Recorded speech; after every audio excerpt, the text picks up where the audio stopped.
नमाज के दौरान सीना किबले से फिर जाना, तो फिर अब नमाज का क्या हुक्म है। चुनांचे अगर नमाज के दौरान नमाजी का सीना किबले के रुख से बिलाउज़र पूरी तरह फिर गया, मसलन मैं अभी अब बैठा हुआ आपके सामने, ये समझिए कि किबले रुख है, अब मेरा रुख जो है इस तरीके से तब्दील हो जाए, पूरा घूम जाए, तो इस तरीके से घूमने की वजह से बिलाउज़र, कोई उज़र नहीं था, यूं ही जो है मेरा चेहरा में सीना उधर जो है घूम गया, फिर फौरन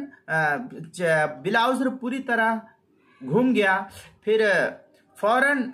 ऐसी सूरत में जब ये चेहरा उसका फिरा था किबले की तरफ से, बिलाउज़र पूरी तरह फिर गया, तो फौरन नमाज फासिद हो जाएगी, अब इसकी नमाज बाकी नहीं रहेगी।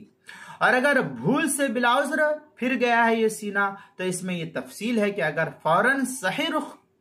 कर लिया है, अपने सीने को किबले की तरफ फौरन कर लिया है, तो नमाज फासिद नहीं होगी। और अगर एक रुकन यानी 3 तस्बीहात पढ़ने के वक़्त रुख फिरा रहा, तो फिर इस सूरत में नमाज फासिद हो जाएगी। फतवा शामी में है, वलहासिल अन्नल मज़हब अन्नहु इदा हौला सदरहु फसदत व इन कान फिल मस्जिद इदा कान मिन गैर उज़्न कमा अलैहि आम्मतुल कुतुब। इस तरीके की इबारत जो है फतवा शामी, जो बैरूत का छपा हुआ नुस्खा है, उसकी दूसरी सफ़ा 334, और फतवा शामी जो ज़करिया बुगरीपुर देवबंद का हिंदी नुस्खा है, उसकी दूसरी सफ़ा 388, किताबुल मसाइल उसकी